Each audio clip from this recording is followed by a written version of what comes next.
Good morning. Live. We are live. Happy Friday. Morning, Kareen. Morning.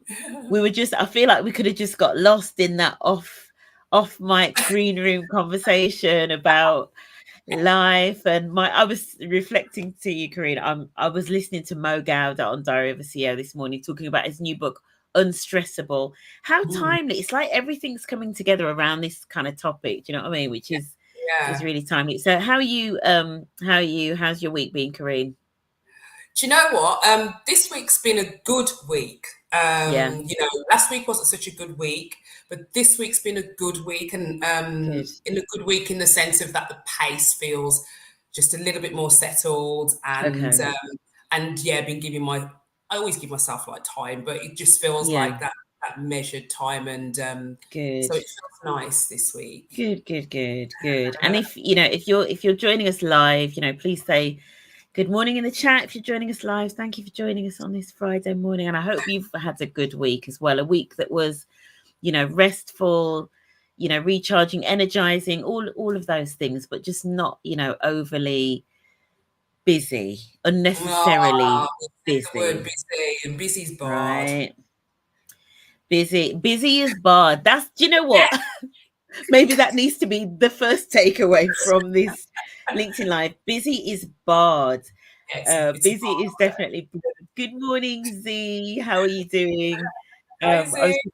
I was just talking about ERG. Do you know Z, Kareen? Do you Yeah, know Z?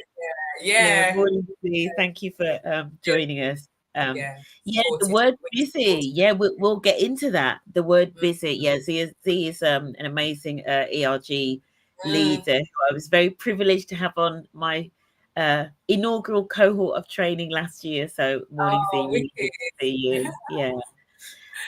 Yeah, busy is bar. There's so much wrapped up in busy, so much wrapped up in busy. Maybe we'll get into that. But Kareen, thank you so much for joining. For those that don't know Kareen, how can you not?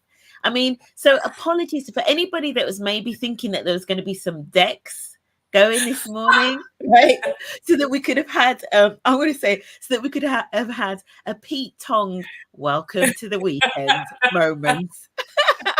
Right. Apologies. Next Yeah, time, maybe. big apologies there. For you people you have to pay, like you pay for concerts. That's exactly what you pay for. Karina, come on. And Yeah. And anybody that doesn't know that Pete Tong reference, if you sort of like if you're a Friday night BBC Radio One gal, or guy or non-binary individual listening to Pete Tong on 6 o'clock on a Friday, he used to start off his dance show by saying "Welcome to the weekend." And whenever I think of the decks and Ibiza and Cafe Del Mar and all of that space. So when Kareen, as part of her work, and we'll get into this, does DJ at some amazing events, and we'll talk about. Hopefully, we'll have time actually to talk about music and mindfulness and all of those sorts of things as well. But it's not the only thing you do, but it's something people know you for. So those that don't know Kareen Griffiths, please do go and check out Kareen's profile. Karina's got background in change management, comms, and corporate. So used to live in Corporatesville, a bit like me, but is now free range. As I say, we're free range humans, right? And Kareen now runs an organization called Calmify. And so today we're going to talk about mindfulness, and how to avoid stress and burnout. Because apparently, according to a survey that I literally have spotted this morning, something like 92% of employees have admitted to having burnout or stress in the last year. And apparently it's double. So it's just skyrocketing. And something like a fifth of workers in 2024, so we're only in quarter two, a fifth are saying that they've already suffered burnout or stress. So it's just massive, isn't it? It's almost like an epidemic. So tell us about, first of all, why is your organization called Calmify? So why Calmify and why did you start it? Tell us about that. Yeah, thank you, Cheryl. I mean, I started Calmify in the pandemic actually, in 20, Yeah. 2020. That's when I kind of qualified to on my mindfulness journey. So I've been doing mindfulness before that, and I qualified in Yeah. that journey. And I started Calmify because once I had been doing programs, which I've been doing all through the pandemic, and I was doing them for free, actually. You know, everyone was online, and really tried to understand Okay. how this situation was. So I did it for about a year, teaching programs online. When I finished that, and you understand the impacts and stuff of how that meant for people, what I found that the perception of mindfulness had, for me, a little bit of not showing really the impact broader than ourselves. So, Okay. yeah, so Yeah. calmify is, for me, is that yes, there is this perception that we're just being calm and then that's it. But actually, the calmify is like a radiation of ourselves and the impact of that to the people that are around us, to the communities that we live in. So actually, if you see the logo, it goes out in like a sort of like little Wi-Fi sign. It's because we Yeah. are like the core, and that's the first stage. But actually, what we do impacts all of these things. And so, if you do live mindfully, that is the impact of it. It's ourselves, it's organisations, it's communities, it's the world that we live in through the decisions that we make. Right. I So get that. and so I want, and also for me, it was about seeing it as that's a really powerful, vibrant thing that we all have if we look Yeah. at it that way, as Yeah. opposed to sometimes serenity and tranquility, because the world's not like that, is it? Yeah. The world we It's live really, in. Yeah. yeah. And as you were talking there as well, you were saying about the calmify and the, almost like looking like I'm trying to remember now what the logo looks like, but yeah, looking almost like a vibration or a wave Yes. or whatever, Yes. right? Which kind of links to like your music thing as That's well. Is that, right. did Yeah. all of that? Yeah, yeah. Yeah. That is really Someone did interesting. say That's to so me, "Oh, interesting. maybe I need to get some kind of like visual video that kind of shows like that's what it means, type of thing." Yeah, Because there's definitely that perception of what mindfulness is, which is, oh, it's just here and we reduce our stress and we'll live happily ever after.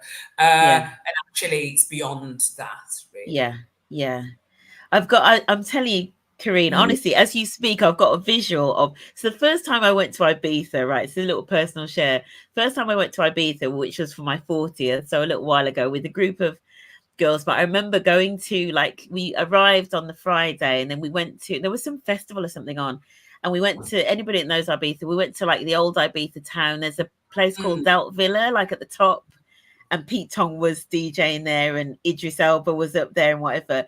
And you just but the vibe that was in the place, and I don't think it was just the the illegal substances, but the vibe in the place. There is almost a vibe of just like a really positive kind of energy. There's something about it, isn't there? So this combination of like music and a sort of like calming state and something. You're right. It's not just about us as an individual. It no. creates more of a vibration or a wave amongst the people that we interact with, right? Yeah, and so and Yeah, ultimately, mindfulness is about connection. It's about how we are together, not how we are individually. That's part of yeah, the journey, but ultimately, to exist in society and exist in work, it's about how we connect and are together. So, yeah, music gives you a great example of how we connect together, yeah, and music helps people be there, but they're thinking about, I'm away, I can forget about everything, and then I use it to bring people together, but use the music to help us to be together and be yeah, present in music more than being yeah. away, forgetting about the world. I'm like, well, actually, we're here, and what do we feel when we're here? Yeah, yeah. The thing about the connection, honestly, I'm not sure why, but I've never, when it comes to mindfulness, so obviously, we've all heard of mindfulness and some of those techniques that help with sort of like stress and burnout, but I haven't really ever made that connection to, it affects, how we then affect other people, which I guess, when we come on to the impact of it in the workplace. It's really interesting, actually. In that survey that I mentioned today, it does talk a little bit about almost like contagion. So when a workplace is really stressful, and I guess you've probably sort of seen this. If a workplace is really stressful, and we use that term toxic. So if it's an environment where, for example, people are overloaded, because one of the biggest factors of stress is work levels, persistent staff shortages, pressure from bosses. Sorry to say, pressure from bosses to work overtime and extend their hours, to be always on, etc. So there's the contagion of the stress and burnout, but I guess what you're almost doing is trying to create contagion of the mindfulness bit as well through Calmify.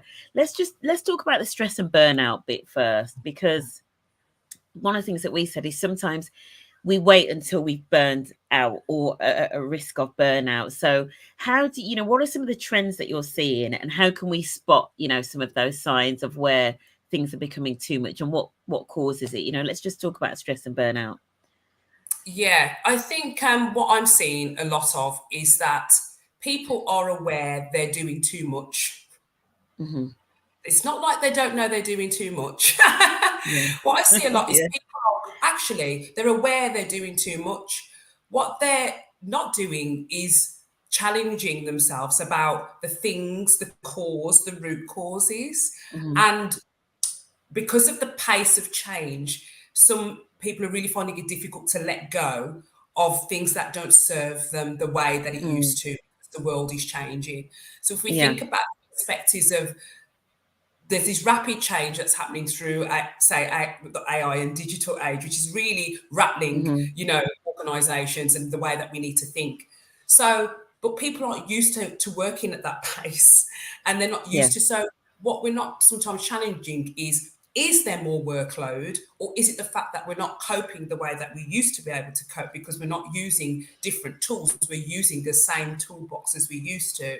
So the Yeah. same way innovations are landing is how innovative am I being in myself about how I take care of me and the teams around me.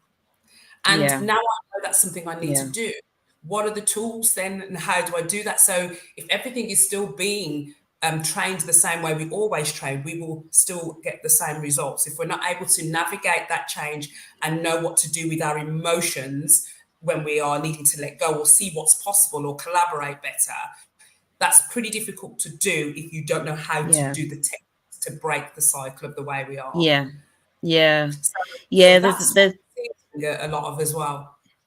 Okay, so just to summarize then, are you almost saying that there's something around the pace of change around us, for example, and there's something about whether we've got, the skills or the mindset or the whatever to adapt to like some of those new environments? Is that what you're It's, saying? yeah, I'm saying that this adapting and understanding there's two parts. One is what's this workload in my life Right. look like? Because Yeah. in work and in home, they're all kind of interlinked these days, Yeah. right? The hybrid Yeah. way. So what does my bucket look like? How Mm. much is going on in the bucket? And what we tend to do is put on top of the bucket that doesn't exist. And Yeah. sometimes we're not able to articulate that.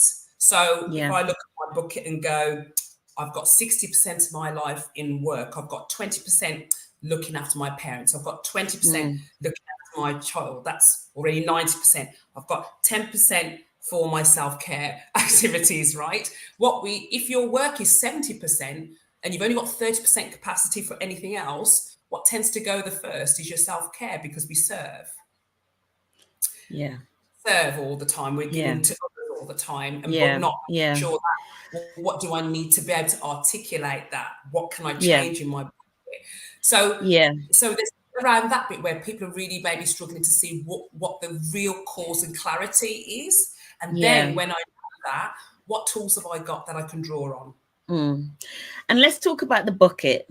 Because and in terms of what's in the bucket, because I guess some people will be listening to this, and say, for example, somebody like Z who leads an employee network, and both of us have done kind of work with networks and people in organizations, and to some extent, here's the thing: we can always ultimately we have an element of control over what's in our bucket, right? There's always a choice, right? But some people will be thinking, actually, in terms of on a day-to-day basis and short term, in terms of how much is in my bucket, I haven't got any control over that. My boss is dictating or demanding how full that bucket is of work. And my boss is piling into that bucket. And then, Mm-hmm. and then there might be other things that they're adding in, then there might be like their family and, as you say, a bit of self-care and whatever. So there is something about in terms of trying to figure out how to manage that bucket and or take some things out, do you agree that maybe some people feel like they haven't got as much control over how full Yeah, that bucket is? yeah, 100%. And that's perfectly fine as if you can see that. Seeing it Yeah, is the important part. Lots of people will say it and feel overwhelmed, but they can't see it. And once you see it, it's very powerful, because then you go, I know this is why I'm feeling the way that I'm feeling. And these are yeah, the techniques I need to do in my day when I'm feeling overloaded throughout the day to make sure I manage this stress responses. Because yeah, ultimately, what those stress responses do is build. They build yeah, and build and build. And then that's when it becomes chronic. So if you don't yes, see it in that way and understand this is how I can respond to this daily ongoing stress, but also know, well, how long can I operate like this? So some people operate like that way beyond than there should be. We look at, yeah, really in our lives, we should be trying to think about it on a 70-30 split. 70% I'm in the zone, 30% is my discomfort zone. And if I mm, do the other way for too long, it is going to have a consequence. yeah, yeah, So that's what I observe, and people can't see because they're in it. And then yeah. when I do the sessions, people see it and they're like, oh, and they think they can just take away a little tool. I'm just do some breathing exercise and everything's going to be fine. Yeah. And Yeah, there's yeah, go ahead, Karine. yeah, so that's what tends to happen. They go, oh yeah, I've got that technique, and now I can change the whole of my book. It's like, well, obviously not, because Yeah, change, breaking habits, little by little, takes time, and some yeah, people need help with that, or whatever tools they need with that. But it's that layered effect. Then people sometimes know how to do that on an individual level, but they don't understand then, so how do I make that okay for me and the people I work with? You know, yeah, yeah, in my own zone and not definitely. our. Yeah. And we were talking about, so before we went live, we were talking about the buckets, and I was it's almost like I was getting a bit of free therapy from Karine, because I was talking about the things over the years, the things that I have emptied out of my bucket, because I recognized that, for example, my schedule was too much. I was overcommitted, and this always happens. I've got a sort of certain personality type. So every few years, I'm like, just throw everything out of the bucket. Like, no, this isn't working, or whatever. But I realized that my bucket was too full of things. And then, but deciding, yeah, we have to be really careful with what we decide to throw out the bucket, because as I explained to Karine, I had a particular hobby many years ago. I used to sing in a band, for those that don't know. And because I was working so hard, and I was working away from home quite a lot. So Monday to Thursday, I was away from home. I was typically leaving home at 4 o'clock on a Monday morning and getting back on like sort of 4 p.m. on a Thursday. Not 4 p.m. I wish, 8 p.m. on a Thursday evening. Right, it's my typical week. And then I would sometimes then sing at the weekends. And because I had too much going on and didn't have enough family time, the thing I threw out was singing in a band, which I loved to do, and it kind of really energized and it was good for me and all of that. But because I was working so hard, the thing I decided to throw out was the thing. And so I think sometimes with the bucket, especially when it comes to work, work tends to be the priority. And as you sort of said, the self-care slips. And so sometimes it is things like that, isn't it? It's leisure things, it's the gym, it's walks, it's family time, etc. We throw those things out, and Yeah, actually all that's left in our bucket is things that cause stress. yeah. And actually, and the way that, and it's poignant because it's Stress Awareness Month this month. So Yeah, what's key with for the campaign this month was, it was called Little by Little. So meaning that constantly doing these little things then means it kind of creates the habits that you're looking yeah, for, yeah, or that habits that will help. Because where we're in at this cycle, if you have this cycle, what you're trying to do is just break your responses a bit. Break your response to the thing yeah, that gets you worked up. And if you're constantly in the stressful state at work, it's very difficult to break the responses, yeah, unless you practice that. But you have to yeah, practice it within the work that you're in, because a lot of people practice mindfulness maybe at the end of the day. I'm going to do a meditation app and go to sleep and fall asleep. Brilliant. How does that happen when you're in a meeting with a colleague? What do you do Yeah. when that Yeah. stresses you because that colleague's doing your head in for whatever reason, or you're in with a colleague who you've got a sense of that opposite ways of thinking and that collaborative, and how am I going to get the best out of this colleague? Yeah. We all have to get the best out of each other and our needs at Yeah. work, don't we? Yeah. Yeah. How do I emotionally make sure that I can do that? Well, if your bucket's full, it's very, very difficult. And then that's where we're in this fight and flight all the time. Our Yeah. responses can be a little bit off. Team sort of impact and what we do can erode. All those things Yeah. manifest itself in the behaviours and our Yeah. emotions. Yeah. And I was going to say, so let's talk about that a bit in terms of how and how in the work you do, you bring mindfulness into teams. But, you sort of talk about, how that shows up at work, when we are stressed or we're approaching burnout. I mean, one of the things I used to recognize when I was definitely overstressed or in need of a holiday, my temper, the shortness of my temper, I'm I describe myself that my insight colors are yellow red, for anybody that knows insight colors, which means Mhm, I'm very mhm. smiley, but then, sometimes when things aren't done, I can lose patience quite quickly. And I know that when I was getting stressed, my patience would be very, very thin. And so if I was getting snappy, I always used to say it's because I need a holiday. I know that when I'm getting snappy, I need a holiday. So what does it look like in terms of how we show up at work when we are perhaps more stressed? What is the impact on teams and how well teams function? Well, I see that people go into me, myself, and I'm in self-preservation. Yeah. Which I completely understand, because as someone who has suffered from poor mental health, panic Yeah. attacks, and stuff like that, you go into self-preservation. There's Yeah. no capacity for me to take on somebody else's emotions or feelings, etc., or whatever. So I'm not saying that you're coming in, everybody has like a therapy session, but there needs to be Mhm. tools and techniques to help people understand where we are at, but Yeah. also what to do as a collective, because ultimately the impact of your work is what we do together. That's Yeah. how we become successful as in performance in work. So Yeah. I tend to see people go down a very me, myself, and I, and as long as I'm doing all of my self-care activities Mm, for me, so I'm okay and I can't yeah. see beyond. So to your point of going, when I'm on holiday, I know that I'm doing this and getting snappy, right? Well, is that okay? No, it's not okay, Cheryl. Yeah. So what are we going to do about that, Cheryl? So Yeah. some people go, that's my personality type. Yes, Yeah. but we need to exist together. So what are we going to do about that, Cheryl? Yeah. What are the techniques Exactly. collectively? And then you use your mindfulness techniques to see how to do that, and that's what you teach Yeah. people. Part of that Right. process. And so what are some of the, so how does it look different too? So as you said, at the start of this, when we sometimes think about mindfulness, so for example, I went on a walk this morning, and you can do like mindfulness walking, so I could be out, it's first thing in the morning, da, da, da. What does it look like for us to, how do we bring it into our day and our work and how we interact with other people and or as teams? What does that look like? What do those interventions look like? Um, Mindfulness is a set of attitudes, Right. basically. It's made up of a set of attitudes. So there are principles that sit within it. So it's not just the Mm, exercise, it's understanding the attitudes, which are trust, non-judgmental, acceptance, yeah. letting go. So there's a number of attitudes that you work on.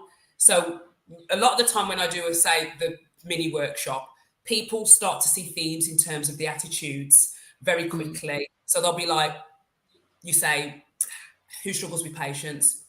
A few people are like, I struggle with patience. Who struggles with being trusting? I struggle with being trusting. Who struggles with being, non-judgmental? There's a few yeah. people that start to see that actually we have a lot in common. We Hmm. have a lot in common. You see themes, but Yeah. also once you know that I'm an impatient individual, you can start to take accountability for how that's showing up in yourself and in work, and the impact you're having on your teams. So if you're Yeah. not allowing that space to be patient and you don't have a tool, because normally you'd go on the journey then of the tool. So you'd be like, right, this is the exercises you need to go off and do this week as a team Yeah. to understand how patience shows up, right?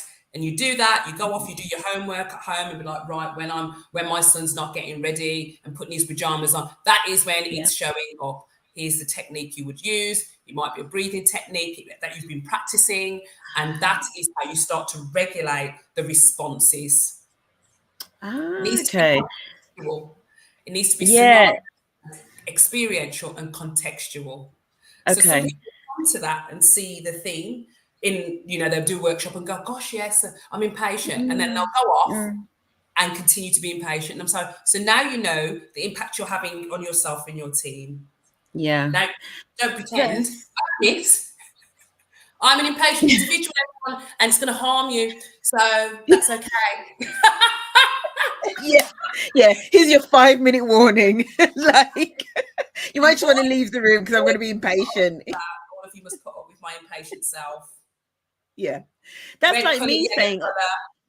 yeah, well, that's like me saying, oh, when I need a holiday, I get snappy. And so almost like using it as an excuse actually to be snappy with people. Well, it's because I need a holiday. So therefore you're just all gonna have to put up with snappy Cheryl for the next until she has a holiday. So 100%. yeah, so what you're focusing on then with the teams is thinking about those attitudes that we have that impact on other people, and then I guess then the techniques or exercises, etc., that Yeah. help us to work on those things. And That's you can really then use interesting. that in your meetings. So if you're a yellow, red, and somebody's a Yeah, a, a green and or green, depending on which profiles you need. But if someone's like a yeah, green, or someone's like, that real sort of detailed orientated person that wants yeah. to spend time Blue. with blue, and you're like, gosh, this is driving me crazy because we need to be thinking about this, but the person's like, but hang on a minute, we need to be here. What do you do with that? Because it becomes personal then. It becomes Yeah, Cheryl does my head in, or Mary yeah, does my head in. It becomes about the yeah, person as opposed yeah, to, we need Cheryl in this room. We need Mary in this room. What's the yeah, voice of Mary in this room? And what do I need to do? When most people sit on their hands, most people are biting their skull. The yeah, stress. yeah, Time. I'm overloaded. I need you to be. And then the stress responses is how we then operate, which is not effective. So you've yeah, got to manage that, the stress responses, by understanding how the exercises are given to you in context, not yeah, over in the go home and chill out. So you've done your walking, absolutely brilliant. You've explored mindfulness, blah, blah. But if you don't know the context of how to use it in your day-to-day yeah, life, it's not going to help you to the yeah, level, which is, I said to you, individual. And actually, it's not about individual, it's beyond yourself. It's yeah, always beyond yourself. yeah. I love that. That's really made me think about it quite differently, actually. Yeah, it's really made me think about mindfulness. It was Yeah. that wasn't what I was expecting from today's conversation.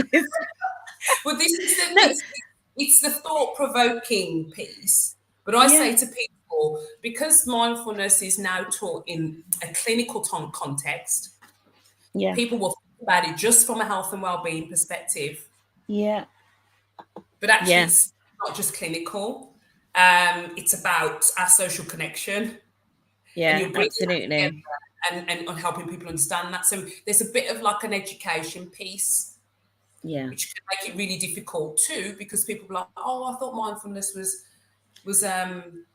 oh, so there's work involved. It's not passive chilling. Yeah, Well, yeah, level one, base level one is passive yeah, chilling. yeah. But actually it's active, very active. Yeah, it's And I really think interesting. And most yeah, people are more mindful than they think, because you are right. making decisions you're conscious of. I'm very Yeah, present about my decision that I'm irritating people when I'm going on holiday. You know that, don't you? yeah, yeah. You are being mindful. I I'm just feel being very mindful. attacked. No, You are being mindfully irritating people. you're so right. You're so right.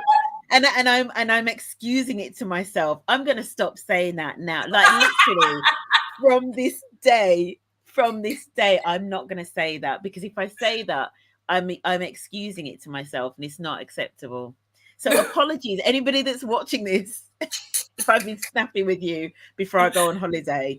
1,000 apologies. I've been called out on my BS. Yes. And that's what we have to do. Yeah. Yeah, Yeah. I love it. I love it. It's great. It's great.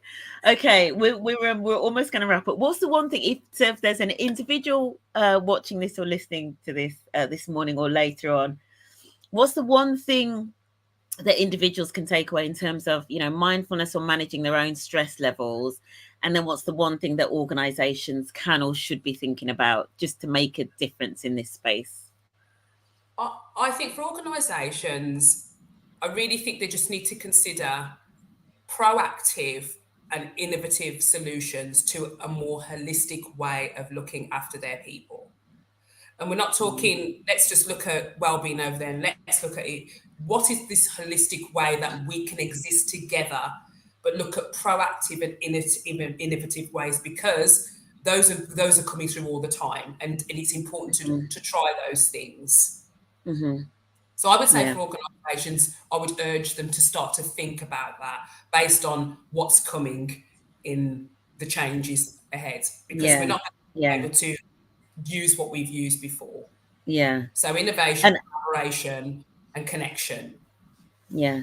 And I'm going to say my plea to organizations is stop filling up people's buckets, you know, stop overfilling people's buckets and start to I've got a big bugbear at the moment about all of this return to office stuff, a Mm. seriously big bugbear. I'm actually so in a few weeks' time, I think I'm going to have somebody on who their office is fully remote. So since the pandemic, they went fully remote. They still have a small office where people can go to. But I was talking to her yesterday about well-being and the impact that it's had, and because one of the reasons that people use for getting everybody back into the office, they're like, well, it's better for people's well-being because of isolation and all that. And I get it to a point, but I've got a theory that's like, actually, if we could in a more holistic way give people the time to have lives outside of work, they wouldn't need to come to the office. Do you know what I Yeah, mean? It's just a theory that I've got. yeah, and gosh, there's a whole other conversation about what the come back to work. I don't even want to start that one. I'll give you, I think that there's something about this was something that someone had said to me on I don't know, an article that they saw about this coming back to work, and they talked about it because lots of organisations. You went then. Are You're back. You're male-led back. organisations male-led organisations that Yeah. that actually men being at home and having to do this juggling and everything like that is not what they want to do. Yeah. Yeah. Fully, fully. Yeah, yeah. It was an Yeah. article. It's not my view. It was an article that was Yeah. published about actually that whole juggle that the woman does. Yeah. Kids, this. If you're a man at home, not all men at Yeah. home, that Yeah. and they're like, no, that doesn't fulfill Yeah. me the same way, and Yeah. I want to come back into this environment. So there's Yeah. And all kinds of like stuff. Again, it's about thinking about these reasons that we're saying that we're coming back into work, yeah. and let's be innovative. Let's really dig into what it is Yeah. driving that. I mean, I've had that question Yeah. asked from Yeah. organisation. I said, can you show me where collaboration or innovation is falling down Yeah. if they're not at work? Can you evidence Yeah. it and then show your people, actually, when we are Yeah. together, this is what our innovations look like. When we're not together, Exactly. this is what it looks like. Yeah. And then Yeah. people will get it. But if we can't articulate that, people will start to come to their own conclusions, and that Yeah. resistance to change. And here we go back into team performance and everything Exactly. else. Yeah. And the point that you made about I've no doubt that you're right in terms of the part of the return to office thing is, for some people they prefer it. So some people prefer it, they might be more extroverts or whatever.